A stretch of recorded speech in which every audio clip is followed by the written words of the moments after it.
Começando então mais um podcast, é assim que a gente fala, é o jeito descontraído, com linguagem fácil, da gente transmitir para vocês informações de qualidade sobre saúde.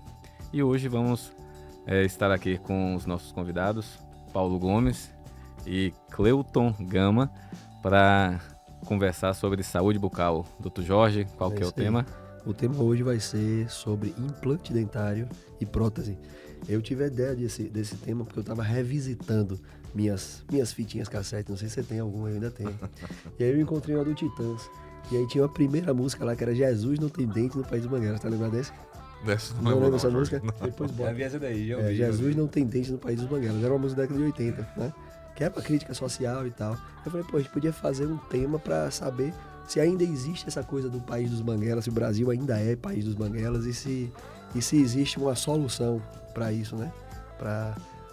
Diferente do que se dava. Antigamente você tinha um problema dentário, qual era a solução? Arrancar o dente.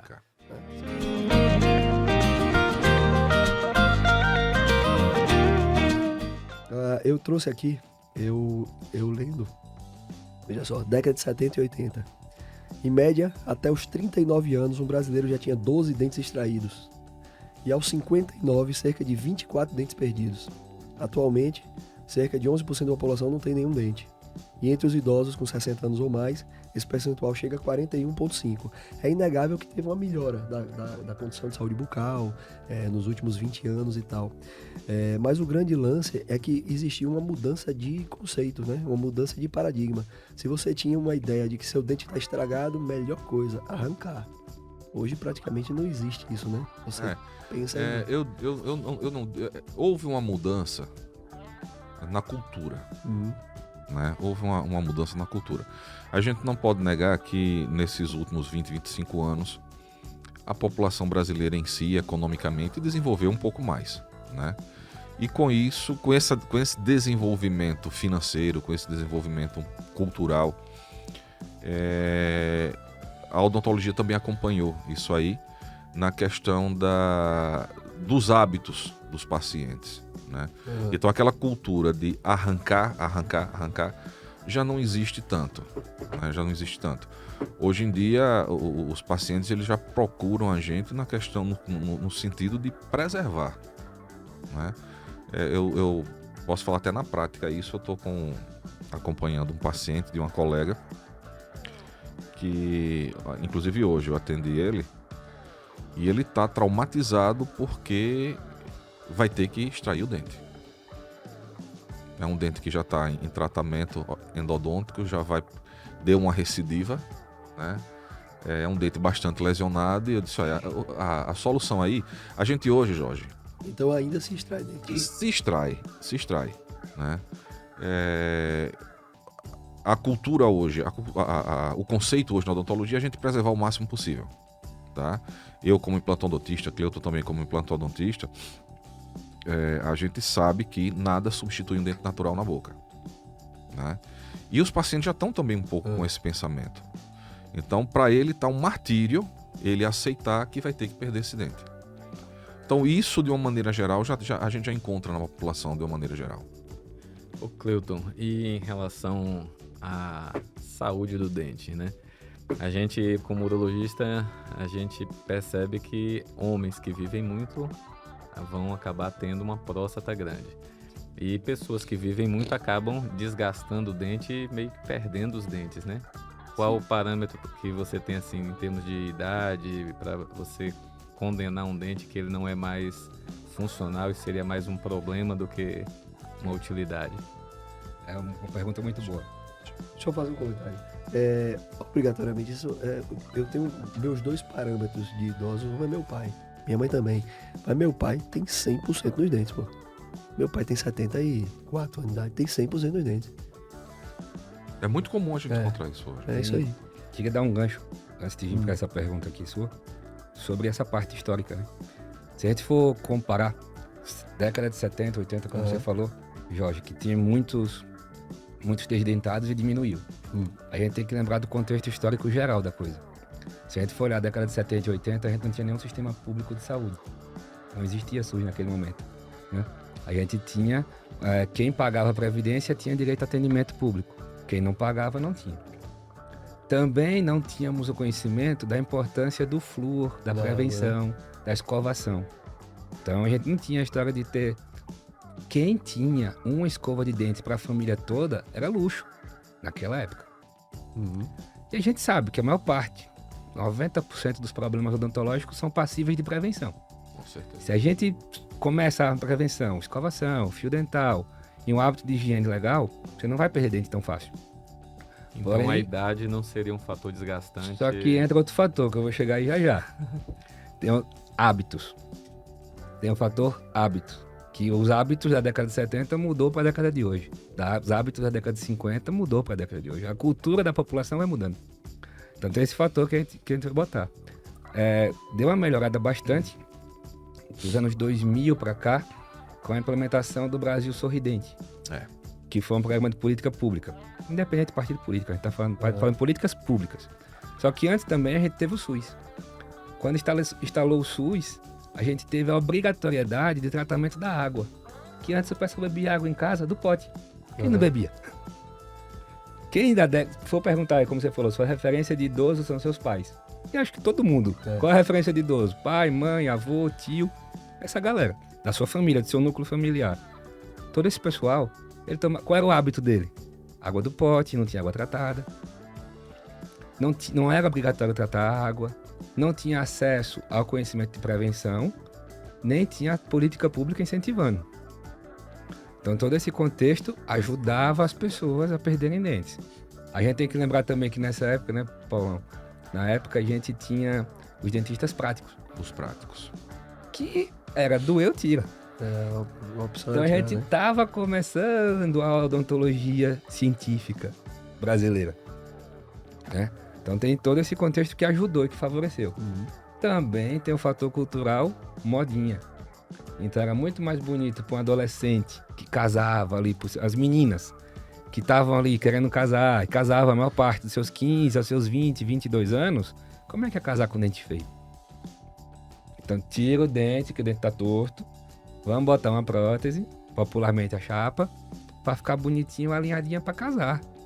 Mesmo dente torto, né? O dente torto, o dente não tava com cárie, o dente não tinha nada, o dente só tava torto.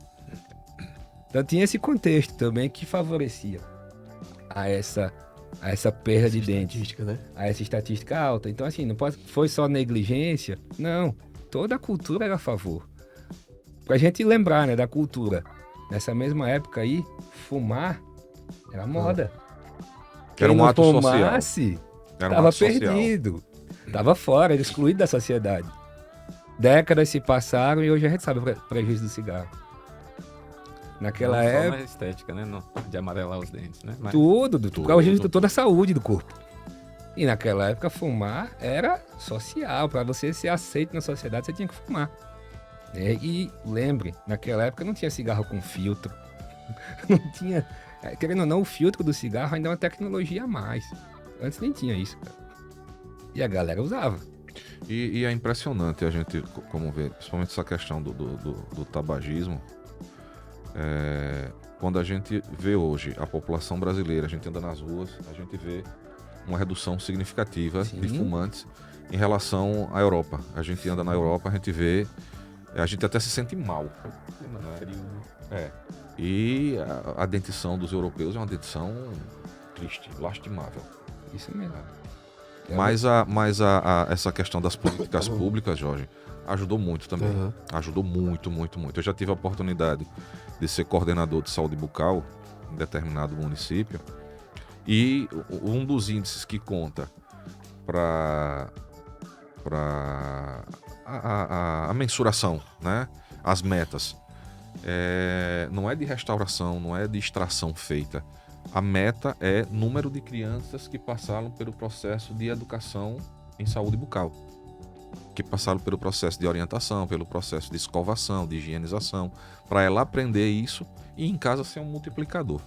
Eu já vi alguns comentários, pessoal dizendo que esse hábito brasileiro que a gente tem de você escovar os dentes, sempre, todas as refeições você escovar os dentes é um exagero. Eu já vi algumas pessoas comentarem isso, né? Isso é muito da cultura, da nossa cultura. Que é o exagero. Não precisa se escovar 5 vezes os dentes por dia. É um excesso. A pergunta aí, Jorge, que às vezes a gente peca por Vamos excesso, estourar pra cima, porque se tem que escovar. é por causa da Pessoa escova 2 vezes eficiência ali. da escovação. Será que tá limpando e tá removendo tudo? É. A gente tem também como cultura nossa brasileira o hábito de higiene, no geral. Ah, Quantos problemas da urologia que vocês tanto trabalham aí tem a ver um pouco com higiene, hábitos de higiene? E você percebe quando vocês trabalham em vários tipos de serviço de urologia, clínica privada, setor público, capital, interior, vocês rodam bastante. Vocês devem perceber diferenças culturais de determinadas regiões. Nessa clínica a população tem esse padrão cultural aqui e o pessoal na higiene peca um pouco, a gente tem mais incidência de tais problemas. E na odontologia também, cara. É todo mundo imagino. com a higiene. E aí a gente foi melhorando. Voltando para tua pergunta, antes que eu pra não esquecer. Hoje a população se não está perdendo mais dente, se os problemas não estão piorando. Mudou por conta dos hábitos. Hoje a gente está tendo mais dente, a gente está envelhecendo com mais dentes. Seu pai, você comentou aqui, lembra que tem todos os dentes na boca. Mas a gente mudou o hábito alimentar. Antes, que a gente comia lá 70, 80, muito mais produtos in natura, poucos conservantes. Na década de 80, 90, foi uma ingestão de açúcar desenfreada no hábito da população, e aí começou a epidemia de cárie, nossa, para o nosso mundo. E o problema do açúcar no resto do corpo, eu já está vendo que está diminuindo o açúcar, né? A cultura da população está diminuindo, mas está aumentando outra questão, ácido. É refrigerante, é limão, é saladas mais temperadas, com vinagre, com limão. É a falta do conhecimento, já que é bacana o espaço do podcast, para equilibrar. Será que assim que eu acabo a refeição, eu tenho que realmente escovar o dente? Ou o ideal é dar um tempinho para poder escovar? Porque, por incrível que pareça, se você acabar de comer e levantou da mesa, foi escovar o dente, você está danificando o seu dente. Rapaz, isso aí. Você está é novidade, desgastando viu? o seu dente. Aí agora você deu um conhecimento Isso foi importante. diferente, viu? Aí É entra porque aquele você momento. quebra um equilíbrio. Palmeira, aí entra aquele momento, repita. Repita. Você quebra o equilíbrio, a homeostase da microbiota, entendeu? Que ela tem que participar do processo. Então, a partir do momento que você faz a refeição e já vai de imediato escovar, você está prejudicando o processo da microbiota ali. Tem todos os vários fatores. É, Tem a questão biológica, microbiologia, como o Paulo acabou de explicar. Tem a questão química de pH.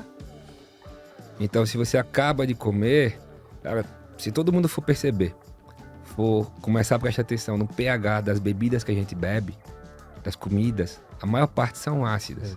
Se a gente for voltar lá para a química do 2º grau, pH neutro é 7, menor que neutro ácido, maior que entre 7 e 14 básico.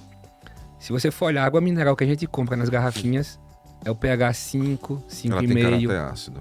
Ela é um ácido leve. Por isso que você vê algumas águas minerais com preço mais caro. Quando você vai olhar o pH delas, 7, 7,5. É aí que Se justifica. tivesse um pH básico. Um seria- pH neutro, se tivesse um pH básico, ia ser melhor excelência. Rapaz, eu tomei uma água mineral na casa de um amigo em São Paulo com pH básico. Ele falou, eu pago mais caro nessa água, mas o água ruim. Aí, é a melhor para a saúde e agora você está confirmando. Olha que Do interessante. ponto de vista nosso da odontologia. Mas assim, na água. Só que a gente tem um fator. Nosso corpo é perfeito. A gente tem que partir desse princípio. A natureza fez o negócio perfeito. Deus fez o negócio perfeito. A nossa saliva, se você está bebendo aquela quantidade de água suficiente, 2, 3 litros de água por dia, ali em média, como manda as recomendações médicas. Se você está produzindo uma quantidade de saliva legal, equilibrada, sua saliva tem capacidade de neutralizar esse pH. Então, se você ingere uma Coca-Cola, você esperar 30 a 40 minutos, sua saliva neutraliza. Aí você pode escovar o dente. Senão você agride mais. Senão, teu esmalte vai estar amolecido e aí você vai estar escovando e removendo aos pouquinhos os esmaltes. estrutura dentária. Olha, que Interessante. interessante. Eu comento para os pacientes que a tinta da parede tá molhada e você vai lá e mete a mão. Cara, tinha que esperar secar, pô. Aí você pode se encostar.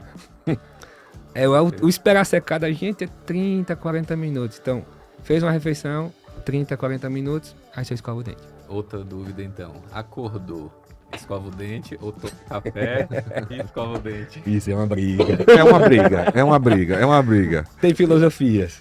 É. Né? Tem filosofias. Tem um grupo que diz que deve escovar antes, tem outro grupo que diz que não. E aí, quem diz que não, fala da questão da microbiologia mesmo, das bactérias, como o Paulo falou. Então, se você... Primeira coisa que a gente tem que lembrar uma coisa. Escovei o dente. Minha escovação foi perfeita. Fiquei 6 a 7 horas em jejum. As bactérias voltam e povoam toda a sua boca de novo. Porque faz parte da microbiota.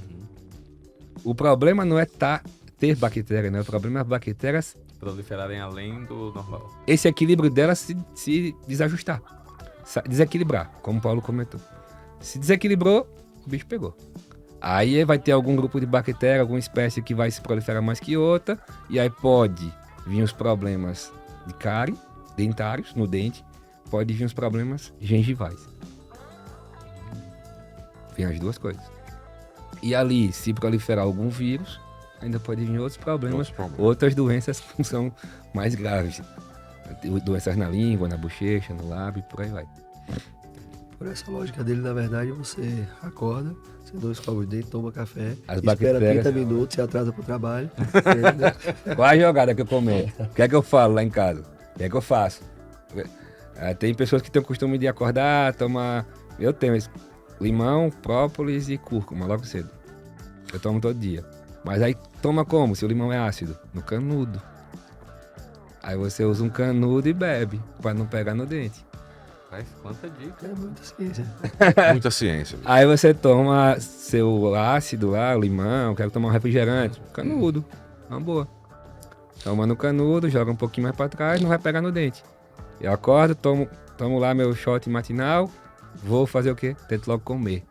E vai tomar banho depois, você inverte a ordem. Se você Bicho, inverter você a toma ordem, dá café de certo, canudo. cara. Tô tomando café demais, velho. Se você inverter a ordem, dá certo, cara.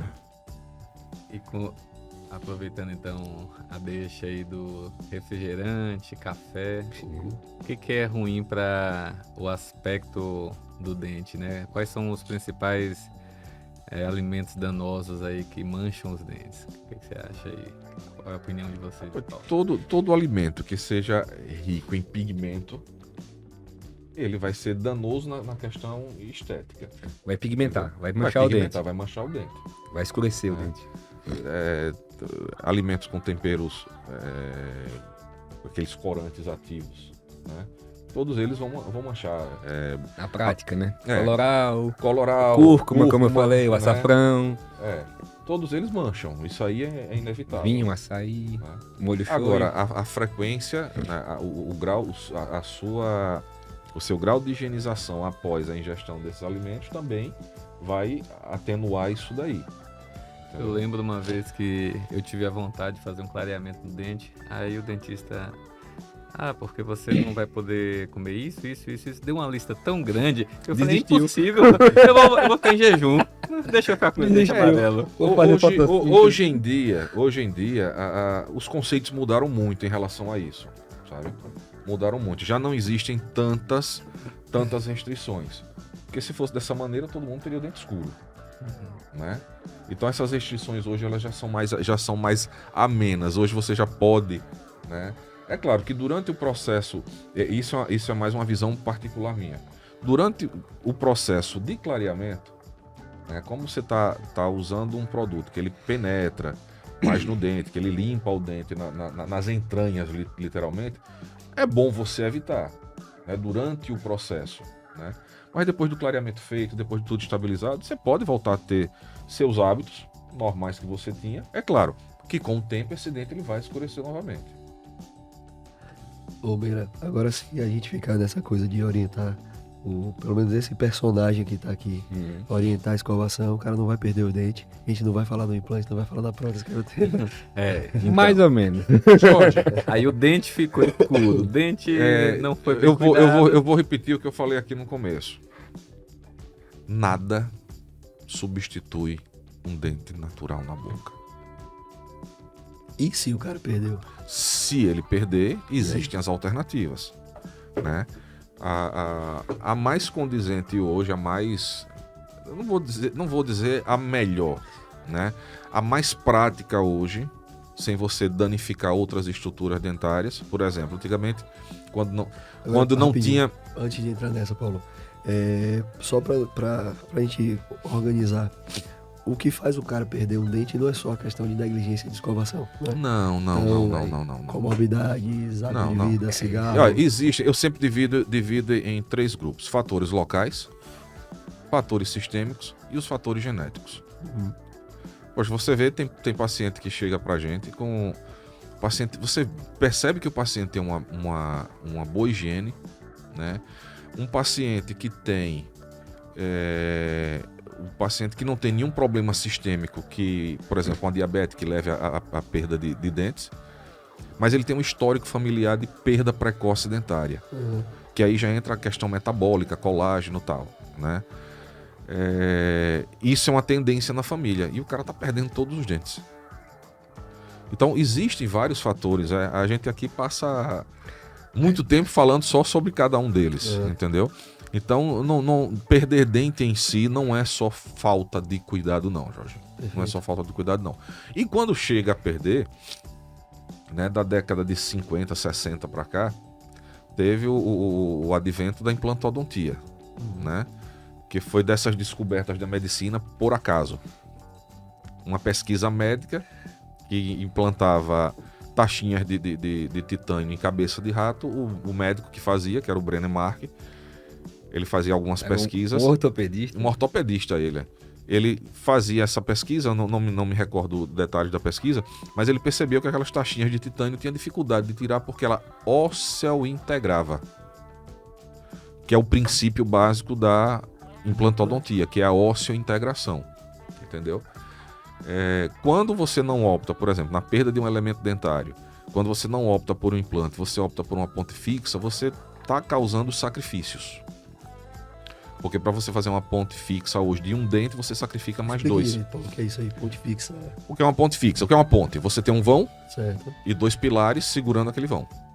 Então uma ponte fixa é quando você tem um espaço para preencher com um dente, mas para segurar esse dente você tem os outros 2 vizinhos.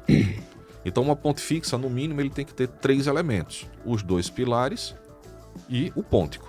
O objeto no meio, apoiado de um lado e do outro. Apoiado de um lado e do outro. Então, para você fazer uma ponte fixa, em termos de custo hoje, né, Cleuton? Eu acredito que o custo hoje de uma ponte fixa seja bem maior do que um implante dentário. Um dente só. Antigamente não. Antigamente, para você colocar um implante, você vendia um rim, né? Hoje não. Hoje já é bem mais acessível isso. E você não sacrifica dentes vizinhos, tá? Não existe, eu não conheço na literatura, rejeição a implante. Pode existir alguns fatores inerentes ao organismo do paciente que possam inviabilizar a permanência do implante. Por exemplo, um paciente diabético descompensado ou um paciente que coloca um implante, era isto, ele não tinha nenhum problema de saúde, mas ele se torna diabético e não sabe. Essa descompensação, né, você sabe que a glicose ela participa do turnover ósseo, né, daquela renovação óssea constante. Quando você perde, né, essa renovação óssea em volta do implante, você tem uma descompensação óssea ali, você vai tender a perder um implante, mas não é por rejeição. Não existe rejeição para isso. O material que se usa em implante, que é o titânio, é o mesmo material que se utiliza na ortopedia, né? Prótese de cabeça de fêmur, prótese Na prática, o implante, então, seria um pino de titânio. Vou dar o termo conceitual.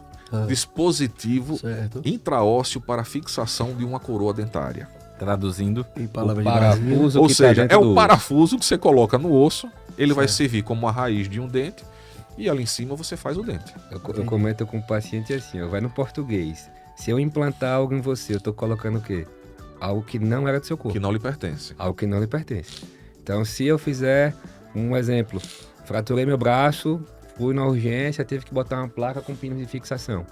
Então, eu tenho um implante no meu braço. Não era algo que me pertencia, mas que eu convivo bem com ele. Eu não vou precisar tirá-lo depois para poder viver. Só que esse objeto, essa placa, não veio de outra pessoa. Uhum. Foi feito na indústria. A Por isso o produção, implante, que se viesse outra pessoa era o transplante. a produção colocou aqui, Jorge. Boa. Então, o implante é esse corpo aqui. Né? Isso aqui é que é o implante. Aqui já é uma fase protética da reabilitação. Que aqui é uma reabilitação unitária, que é a coroa. Numa reabilitação unitária como essa, você tem 3 elementos. Você tem o implante, você tem o intermediário e você tem a coroa. Praticamente toda a reabilitação unitária, ou seja, de um único dente, vai ter essa estrutura aí. Perfeito. O parafuso, a cabeça do parafuso. O parafuso, a cabeça do parafuso que vai conectar o conexão. parafuso com o dente. Sim. É como se fosse uma conexão, um link que vai juntar as duas partes. Aham. A gente fala que o implante é só o parafuso, porque, por exemplo, e aquelas pessoas que fazem arcada completa? O tal do protocolo de Brennemark. Ou popular, está muito conhecido só como protocolo. Mas foi o Brennemark, o médico ortopedista, que o Paulo contou recente, que descobriu isso. Ele fez um passo a passo. Ele criou um protocolo de atendimento para isso. Ficou conhecido como protocolo de Brennemark. Como aqui é Brasil, a gente sempre abrevia protocolo. Protocolo de implante, acabou. E o que é o tal do protocolo? O parafuso vai ser 4 parafusos, por exemplo. odontológico. Protocolo dentário, protocolo dentário. implante. E aí, produção? E aí, são 4 parafusos, por exemplo. A maior parte dos casos, a gente faz com 4 parafusos. E em cima vai ter a arcada completa parafusada nesses 4 parafusos. Eu comento com os pacientes assim, ó, vamos para a construção. Imagina que os parafusos são os alicerces, as sapatas lá da casa. O protocolo, que é essa peça aí, como está na produção, como se fosse a viga, que vai argolar tudo. Para isso aí ficar sustentado e você poder bater a laje e mastigar em cima. E na história da implantodontia, Cleuton, se eu não me engano, começou assim. Começou pra Não isso. foi para reabilitações De um unitárias. Foram para reabilitações completas.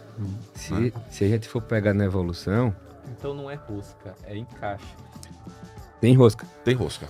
E como que... O parafuso tem uma rosca por fora que rosqueia no osso. E por dentro dele tem uma outra Ele tem rosca uma conexão interna. que conecta o conectorzinho. Lembra que o Paulo falou do pilar intermediário? Esse intermediário parafusa dentro do outro parafuso. É um parafuso que parafusa no outro. São microconexões. Um parafuso que parafusa no outro. Existe uma brincadeira dentro da odontologia que diz que trabalhar com prótese sobre implante é brincar de Lego. Encaixar peças, né, Cleuton? Não é bem assim não, mas é mais ou menos isso. É mais ou menos. É mais ou menos. E vai fazendo vários moldes, vários ajustes, né? Então, depende.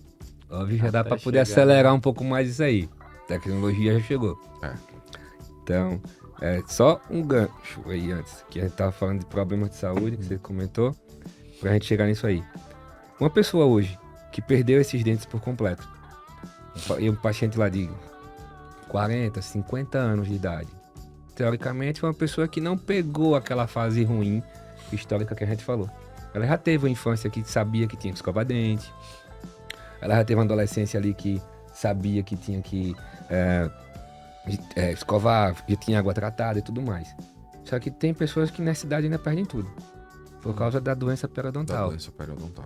Que, como eu falei, 90% dos problemas são passíveis de prevenção, mas tem alguns que a gente não resolve.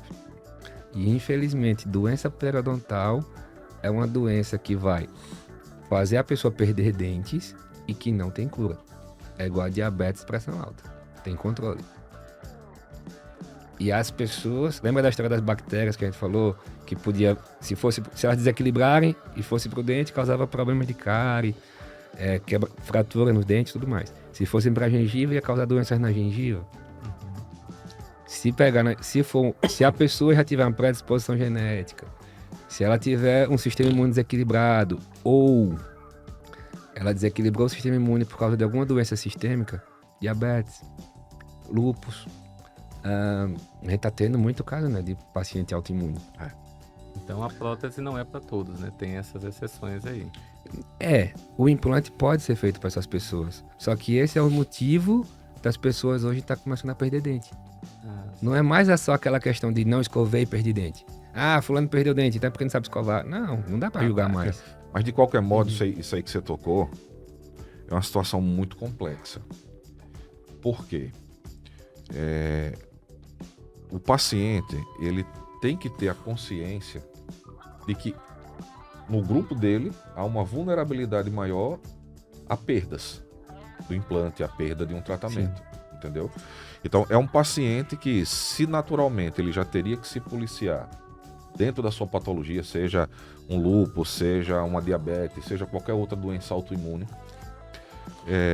HIV também. Também. Né? Tem vários casos escondidos. Ele é um paciente que tem que ter a consciência, isso aí tem que ser muito bem discutido com ele, tem que ser muito bem conversado, porque qualquer descompensação na patologia dele pode levar a uma perda mais fácil do que em um paciente isto. E vice-versa. É. Porque hoje a periodontia trabalha muito com relação sistêmica, doenças bucais com doenças sistêmicas. E doenças sistêmicas, para quem não conhece, são doenças que afetam o resto do corpo. Né? Então, assim, doenças autoimunes, lúpus, síndrome de Hashimoto, HIV, diabetes, pressão alta, problemas de tireoide, hiper. Isso tudo vai influenciar na tua variação hormonal. E essa variação hormonal influencia na tua saúde gengival. E tua saúde gengival influencia também em várias reações hormonais, por incrível que pareça. Tem pesquisas mostrando que mulheres com doenças gengivais avançadas, problema gengival avançado, causa até parto prematuro. Por incrível que pareça. Aumenta você quer entrar com urologistas, não com... mas aumenta a quantidade de ocitocina e pode ter parto prematuro. Curioso. Essa área é bem ampla e que provavelmente a gente vai caminhar para o futuro na odontologia. Vai. Reabilitações e entender o ser humano como um todo. Integrado. Não é só dentista, não é só dente. Tem que quebrar essa crença que dentista é dente. Não. Dentista é saúde bucal e sistema mastigatório. Pra gente não falar o sistema estomatognático, como mas sistema mastigatório. Dentista é saúde bucal e sistema mastigatório. É devolver mastigação, função, né? O ortopedista, quando o cara tá com um pé ruim, um quadril ruim, ele vai tratar para devolver função junto com o fisioterapeuta. E a gente consegue fazer também, auxiliado muitas vezes por fisioterapeutas especialistas na ATM, na articulação da boca, e também tratar doenças metabólicas. E aí tem muita correlação e um encaixe muito bom de periodontia com endocrinologia. Legal. Essa questão hoje é uma tendência na maioria das áreas, né? Você não deixar uma área de especialidade isolada, né? A gente tinha esse conceito de que realmente o dentista era aquele cara que ele sabia exclusivo. Até a questão de formação. Sim. Isso é uma questão que é até polêmica, né? Se o dentista deveria entrar seria uma formação única, médicos e dentistas, e em algum momento derivar como uma subespecialidade. Europa. Né? Dessa forma. Países da Europa são assim, Aí entra alguns. uma questão. Para você entender a complexidade que é uma boca, meu amigo, seria uma residência de 6 anos. Né? Seria a área, sem demeritar nenhuma outra, mas seria a área mais complexa da medicina. A odontologia é muito complexa, Jorge. Você não tem noção da complexidade, porque a mentalidade que existe no próprio meio de saúde, né, nos que não são dentistas, é de que é só cuidar de dente, é só fazer restauração, é só botar um implantezinho. Não é só isso. Né, tem todo um histórico, né, tem toda uma complexidade sistêmica que a gente, como odontólogo, a gente tem que saber. A gente tem a obrigação de saber, a gente tem que saber conduzir o caso junto, claro, com os profissionais relacionados com o caso dele. Por exemplo, antigamente se falava assim, não, o dentista vai pedir autorização ao médico para fazer uma extração. Não, eu não peço autorização ao médico. Eu tenho a capacidade de saber se eu posso ou não. Agora, o que é que eu peço? Eu não sei o histórico, por exemplo, cardiológico desse paciente. eu não tenho competência para dizer se o coração dele é bom ou é ruim para eu fazer determinado procedimento, usar determinado tipo de anestésico. Então o que é que a gente faz? A gente pede um relatório, né, Risco cirúrgico. de risco cirúrgico, solicita informações sobre as condições cardiológicas, gestacionais do paciente, né, e pede, eu faço isso tranquilamente, peço até sugestões ao profissional, porque é um profissional que acompanha ele de uma visão diferente da minha, entendeu? Mas antigamente tinha isso, vai pedir a autorização. Não, dentista nenhum pede a autorização. Ele tem a competência para mensurar isso daí. Agora, ele também tem que ter o pé no chão, ele também tem que ter a responsabilidade de saber trabalhar em grupo, né? De saber trabalhar aquele paciente de uma maneira multidisciplinar junto com os outros profissionais que assistem Na verdade, ele. Paulo, isso termina na essência sendo o que as especialidades cirúrgicas todas fazem, né? A gente pede avaliação de risco cirúrgico. De risco cirúrgico. Né? Então, realmente tem que existir essa... É a mesma conduta, né? É a mesma conduta. É a mesma conduta. É a mesma É a conduta. mesma conduta. Agora, voltando um pouco, imaginemos que o cidadão lá tem o diabetes dele compensado ou não tem comorbidade e você optou por fazer o implante. E aí tem aquela questão de enxerto sem enxerto, com enxerto. O que é essa questão do enxerto? Me explica isso aí. Eu falo porque eu já vi, inclusive até no seu perfil, eu vi lá, sem enxerto ósseo. E o 100zão. Não 100 com, porque, não assim, 100 do número, tá? 100 com S. Literalmente, cada caso vai ser um caso diferente. Você tem o enxerto com objetivos diferentes. Você tem um enxerto, por exemplo, quando você extrai um dente, você Mas pode... Me explique melhor o que seria, por que enxerto, qual é o contexto desse enxerto. Olha, o enxerto ele é mais para manutenção do volume ósseo, porque influencia na estética. O volume ósseo, por exemplo, o pilar canino, que é esse volume que a gente tem aqui, né, na asa do nariz quando a gente sorri, é uma estrutura volumosa e que influencia na estética, no sorriso. Ele é um divisor entre dentes posteriores, dentes de trás e os dentes da frente. Então, se você tira um dente, se você tira um canino, aquele volume ósseo que tem ali, você vai perder. Porque o osso que está segurando o dente ali, ele existe para quê? Para segurar o dente. Você tirou o dente e não tem mais sentido ele existir. Tem uma coisa que é bem específica da boca. Todo mundo está acostumado que outros ossos do corpo, eles não vão diminuir o tamanho se a gente deixar de funcionar. Exemplo, o camarada tava ali caminhando, tomou uma queda, virou tetraplégico. Todo mundo sabe que as pernas dele vai atrofiar, mas o osso continua do mesmo tamanho. O osso não. Concorda? Só que na boca tem um processo totalmente diferente.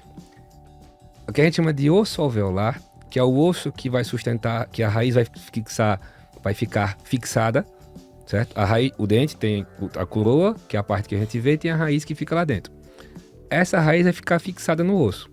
Esse osso dessa região da raiz chama-se osso alveolar, que parece um alvéolo, a colmeia das abelhas, lá, vamos chamar assim. Só que quando você perde o dente, existe um ligamento que prende o dente a esse osso. Rompeu esse ligamento, esse osso começa a murchar. E aí entra a história de enxerto ou não enxerto. A pergunta vai ser, quanto esse osso murchou? Vou colocar um parafuso, a gente falou do implante aqui mais cedo. Vou colocar um parafuso, esse parafuso tem 10 milímetros. Eu tenho quanto de osso? E aí a necessidade dos exames de imagem, de tomografia. Eu tenho 10 milímetros de osso, então se eu vou colocar um parafuso de 10, eu tenho um implante de 10, beleza. Vou colocar um parafuso de 10 milímetros, eu tenho 15 de osso, beleza. Vou colocar um parafuso de 10 milímetros, eu tenho 2 de osso, complicou. Aí você tem que ter um procedimento pré-cirúrgico, uma outra cirurgia, que é primeiro você adequar o sítio que vai receber o implante. Como também você pode fazer um implante imediato, fazer uma extração de um dente, coloca já o implante e você faz um enxerto de preenchimento para manutenção daquele arcabouço ali, você manter aquele volume estético, horizontal. Entendeu? Então, assim, por exemplo, numa cirurgia de protocolo, se você tem uma quantidade de osso suficiente, basta colocar o cirurgia implante. De protocolo, você fala aquela prótese total. Aquela completa. Então você coloca, não vai precisar, de todos os praticamente na mandíbula você não vai precisar de enxerto. tá? Porque a estética quem vai dar é a prótese total, não é um elemento sozinho, né? Tem cirurgias de protocolo até que você faz a regularização do Você rebordo diminui um ósseo, pouco você o osso. diminui um pouco o osso para você ter o volume satisfatório para a prótese e você ganhar com a estética. Na verdade, quando a gente faz um planejamento desse, um planejamento de reabilitação com implante, a gente pensa, como eu te falo agora há pouco, em recuperar a função, mas também devolver a estética do paciente. Aí é quando você vai trabalhar, se vai ter enxerto de osso, se você vai ter um enxerto de tecido conjuntivo, né? Você pode tirar um pouquinho de gengiva do céu da boca e a gente chama de embutir o tecido conjuntivo para você ganhar também um volume de gengiva naquela região. Então tudo isso é avaliado. O que eu comento muito é assim, ninguém coloca parafuso, ninguém coloca implante para ter parafuso na boca. Ninguém quer sair, tirar um raio-x, ficar cheio de parafuso na boca e não ter dente. O pessoal coloca o implante porque quer dente. Quer dente. Beleza. Então, a partir do princípio, o implante é só o elemento que vai segurar o dente. O objetivo é dente. Para mastigar correto e para sorrir. Porque temos as dores físicas e emocionais. É outro papo, a gente conversa depois. Mas quer dente. E aí vem a pergunta. O quanto está comprometido esta região da boca dela, do paciente? Está muito murcho? O osso reabsorveu muito? Como a gente falou, perdeu o dente e o osso vai murchando. Mas murchou o quanto? Tá muito para dentro, eu vou ter que jogar muito para frente o dente. Então a primeira parte é que a gente fala. Uma coisa que ninguém valoriza tanto na odontologia e o paciente acha que é besteira que a gente pede, fotografias. Fotografia para dentista é exame. Porque se eu faço uma foto você sério, uma foto 3x4, você sorrindo, o máximo que você conseguir, eu vou saber se quando você sorri você mostra muito gengiva ou não. Eu vou saber se tem um lado que aparece mais dentro do que o outro. Eu vou saber se a curvatura do teu sorriso está paralela à curvatura à linha do teu olho.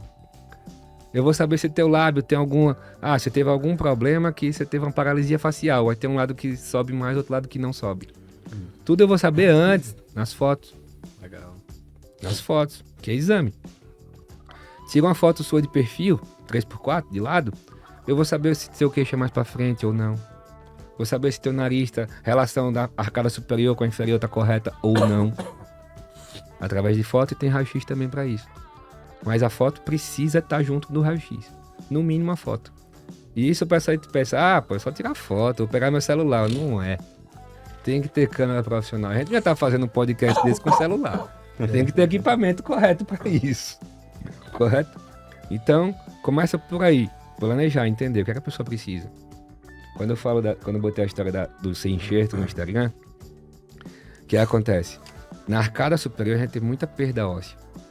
O osso da arcada superior, ele é mais poroso. Eu comento com um paciente assim, né?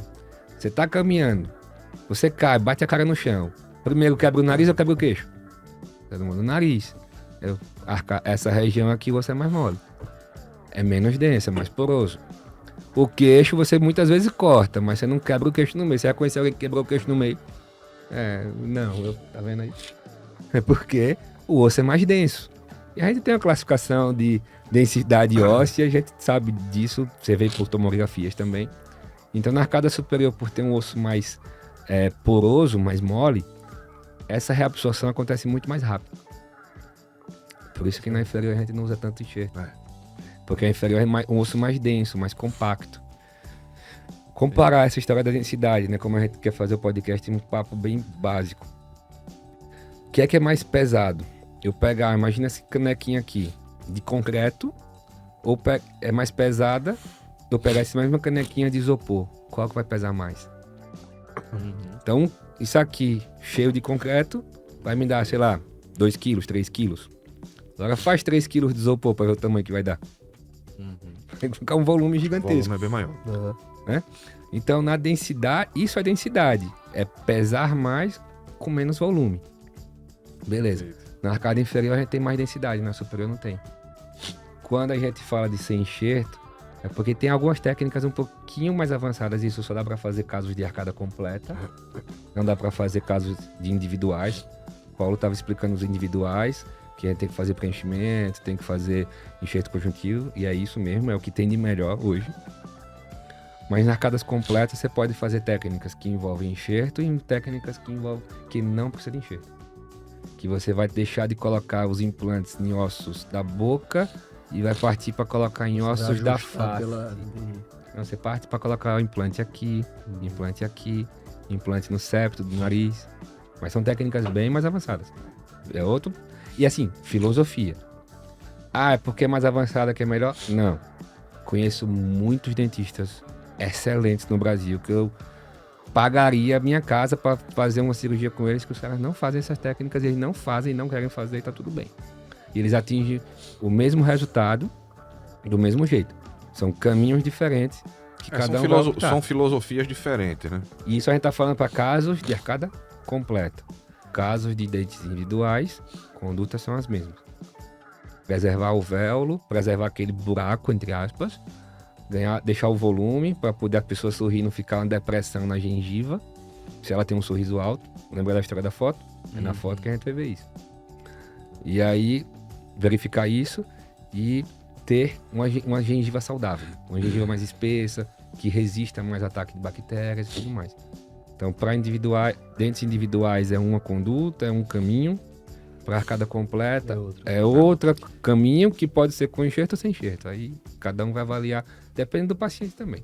Tem paciente que nem dá para fazer sem enxerto. Só uma dúvida então, o melhor momento para você fazer o implante é perder o dente, fazer ou dar um tempinho? E aí, Paulo? Depende. Porque pelo que você falou, eu entendi que é tirar e fazer porque o dente murcha. É o ideal. Só que com a fala de Paulo... Depende, veja só. Tudo depende do contexto pelo qual perdeu o dente. Vou falar sempre, vou deixar os casos múltiplos para ele comentar, eu comento os casos unitários. Se você está perdendo um dente por uma fratura, caiu, quebrou, é uma coisa. Mas se você está perdendo um dente porque já é um tratamento endodôntico, já fez um retratamento e ainda tem uma lesão ali, tem infecção, então você não vai tirar e já colocar um implante que você está colocando numa área contaminada. Mais ou menos isso, entendeu? Seja uma infecção de um canal ou infecção da gengiva. Da gengiva também. Né? Nos casos múltiplos, geralmente são pacientes que já são desdentados, né? Parciais ou totais, onde você pode fazer a extração dos elementos que faltam, já colocar os implantes e fazer uma carga imediata nele, né? São situações diferentes, então isso aí tem que ser muito bem analisado. O ideal é, se eu puder tirar o dente, colocar o implante logo, minha melhor escolha. Se eu não puder, por infecção ou por pneumatização do seio maxilar, o que é isso? Molar, os dentes superiores lá atrás. Não tenho altura de osso. Lembra que eu falei? O parafuso tem 10 milímetros. Eu vou fazer a tomografia e vou ver se tem 10 milímetros. Se eu tiro o dente, ficam os buracos, e eu não tenho 10 milímetros, o implante não tem o mesmo formato da raiz. O implante é um parafuso que ele tem um formato e a raiz tem outro. Eu não tenho como tirar o dente, moldar, confeccionar o implante, voltar e encaixar. Isso não dá mais. Houve uma época que fizeram isso. Os implantes justapostos. Antes de descobrir o titânio. Bem antes. Então, eu tenho que tirar, eu tenho que colocar o implante no lugar que tem osso. Se eu não tiver osso, eu não consigo colocar. Eu não tenho como fazer. Não existe tipo um cimento ósseo. Não, porque assim, se você for tentar demais... vou conseguir, tem 3 milímetros de osso, vou colocar, vou fazer um enxerto, que é como se fosse esse cimento, que vai formar. Cara, qualquer complicação, você pode ter uma sinusite. Que lembre que em cima dos dentes... o que a gente chama de contato buco-sinusal, né? E como eu comento, né? Aí é muita responsabilidade nossa, como o Paulo falou mais cedo. A gente, como dentista, fez graduação, fez pós, e a gente tem que ser responsável pelo que a gente faz. Se por acaso, eu nunca vi paciente morrer, ficar hospitalizado por implante, mas por sinusite já. Do sinusite para meningite é mais fácil, né? E aí tudo começou no implante mal conduzido. Essa é a responsabilidade de escolher bem um profissional que você vai confiar sua boca, confiar esse tratamento. Porque tem osso, a melhor conduta é fazer. Não tem, cara, não força. Tem uma coisa interessante que é assim, Você vai, só um minuto, pô. Você vai conseguir fazer esse implante também. Só que você vai ter que esperar cicatrizar. Você vai ter que fazer algum preenchimento ósseo e depois fazer. Não vai dar pra fazer no mesmo momento. Você vai ter que esperar ali 2 meses, 3 meses e aí você consegue fazer e vai dar sucesso. Mas não vai passar pela O sinusite. mais importante do que você escolher um profissional que coloque implante, o mais importante é você escolher um profissional que saiba resolver Complicação. os problemas, as complicações. E que não são poucas. Sim. Não são poucas, existem complicações. Então, a gente tem que saber lidar com aquela complicação, contornar aquela complicação. Por exemplo, um implante pode cair dentro do seio maxilar. Pode cair dentro do seio maxilar, ele pode subir até mais ainda. Depende da aeração que você tiver dentro do seio maxilar. Entendeu? Você pode ter... Isso deve ser uma bronca. Demais. Demais. Eu já vi casos na literatura, claro. E, Graças a Deus nunca vi isso de perto, espero nunca ver. De um implante que foi perdido, ele ficou entre o periósteo e a mucosa, né, na mandíbula, e terminou caindo o implante perto da região do mediastino. Veja que complicação. Mediastino é, pra quem não conhece, lá no tórax, perto do coração, Cara, cara. do coração. Só um parênteses, Ricardo, a gente tem quanto tempo de gravação? 50. Você vê que a gente estendeu muito, né? Só vou fazer uma pergunta, porque estamos mais ou menos dentro do tempo. Certo. Prótese ou implante? Quem escolhe isso? Lá tem a porta do cara que faz prótese e a porta do cara que faz implante. O cara vai pra qual? O paciente vai pra qual? Jorge. O que a gente quer é o que o paciente faz. Ou que o paciente Veja pode só, pagar. eu sou... Isso é o preço? Eu sou bastante conservador nesse caso. Eu combato muito os colegas que dizem o melhor tratamento que existe é com implante. Não. O melhor tratamento é aquele que o paciente tem condições de fazer e que você vai chegar a um resultado satisfatório. É claro que entre uma prótese removível que tem seus inconvenientes e uma prótese fixa sobre implante, que é um protocolo, o protocolo é bem melhor. Uhum. Mas a gente tem que saber a realidade socioeconômica daquele paciente. A gente tem que saber, não é só colocar o implante e colocar a prótese sobre o implante. E depois o paciente vai ter a responsabilidade, vai ter a capacidade de fazer a manutenção adequada, vai ter a capacidade... Você tá entendendo? Então, Mas existe alguma situação que a prótese é melhor que o implante? existem. Sem ressalva essas questões de custo, de manutenção. Existem sim. Eu não vou dizer que o melhor tratamento, eu nunca vou dizer isso, que o melhor tratamento é o implante. É uma ótima opção, desde que o paciente possa fazer. A minha colocação é essa, entendeu, Cleo? Possa fazer e manter, entendi. E manter, Entendi. entendeu? Entendi. Porque veja que situação. O paciente chega para mim, doutor, eu quero reabilitar. Eu tenho uma prótese. Eu quero trocar a prótese. Aí eu vou e passo para ele, mas você pode fazer a prótese, mas você tem condições, você tem osso, você é uma pessoa saudável, tudo. A gente pode fazer um protocolo, a gente coloca 4 na maxila, a gente coloca 4, 6 implantes, né? A gente vai colocar a prótese, vai ficar fixa, é o melhor que tem hoje, tá? Eu disse, não, doutor, mas eu não posso, eu vou ter que fazer uma prótese total. Aí você passa a ideia para ele de que o melhor é aquele e que a outra não serve. Uhum. Aí o paciente diz, poxa, eu vou gastar, eu vou investir, mas eu não posso fazer um protocolo, eu vou fazer o outro que é ruim. Não é ruim. Entendi. Não é por aí, entendeu? Entendi. Eu não tenho uma visão muito comercial, não. Tá? Eu tenho uma visão mais conservadora sobre isso. Perfeito. Beleza.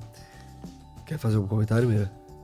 Não, eu gostei muito da discussão, agradeço aí ao Paulo, ao Cleuton, que realmente foi bem enriquecedor aí a discussão. E a gente encontra vocês na rede social, de que forma? A mim você encontra no DR Paulo Gomes IPG ou Instituto Paulo Gomes, no Instagram. É isso aí. E o senhor? Cleuton. Cara, muito obrigado a vocês. Muito obrigado aí pelo convite. Rendia mais 2 horas aqui, pô. É. É sempre assim, né, Beira?